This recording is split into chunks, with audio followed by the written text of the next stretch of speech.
Hello and welcome back to Jill's Math Tools. In our session today, we are solving another rational equation using our LCD. And if you want to see how this is done, let's get started.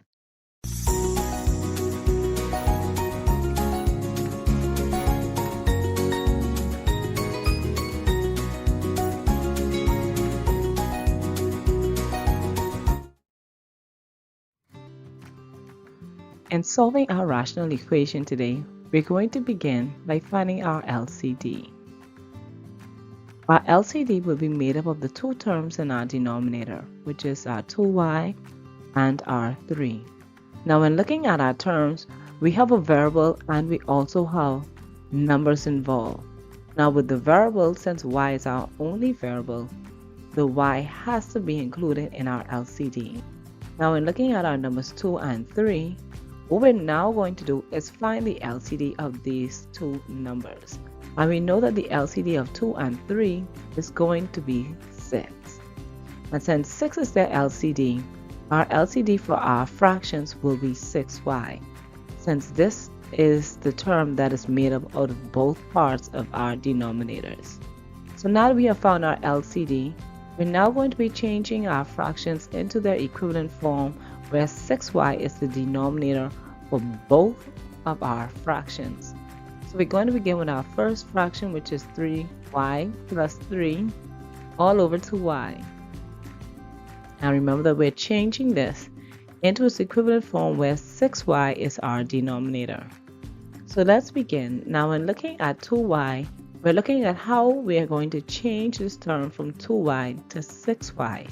And we know that in multiplying 2 times 3, this will become 6y, which means that our numerator, the entire numerator, because there are multiple terms involved, will be multiplied by 3.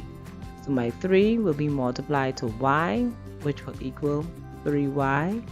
My 3 will also be multiplied to 3, which will equal to 9. So our first term will now be changed to 3y plus 9. So now that that fraction is changed into its equivalent form, we're now going to be doing the same thing with our last fraction, which is 2/3. And we're changing this again into its equivalent form where 6y is the denominator. And just like we did before, we're looking to see what will be multiplied 3y to get 2y.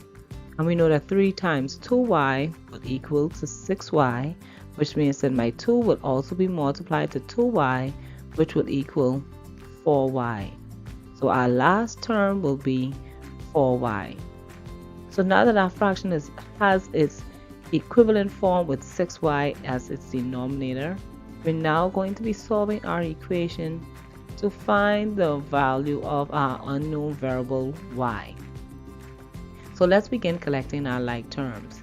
Now since 3y is the smaller term, I'm going to be moving that to the right hand side of my equation where my 4y is. Now since 3y is positive on the left side, I will be subtracting it on the right hand side. And when 4y minus 3y, this will equal to just y. So my y for this equation is equal to 9. So let's check our solution. So we said that y was equal to 9. So we're now going to be substituting y for 9 everywhere that it appears in our equation. And once we've applied our substitution, we will then begin simplifying our fraction. So 9 plus 3 is equal to 12. And 2 times 9 is equal to 18. So we now have 12 eighteenths and 2/3. And what I'm going to do now is I'm going to simplify this fraction into its simplest form. And the common factor that both 12 and 18 have in common is 6. So I'll be reducing my fraction by using 6. Okay, so 12 divided by 6 is equal to 2, and 18 divided by 6 is equal to 3.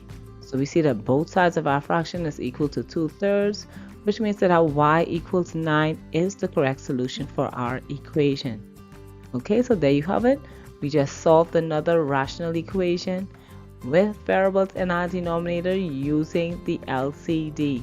I hope this was very helpful to you. I hope you were able to follow along, and most important, I hope you have the courage to practice some questions for yourself so that you can begin developing your math skills. And remember that when you're ready to learn a new skill, you can always return back to Jules, where we make math easy.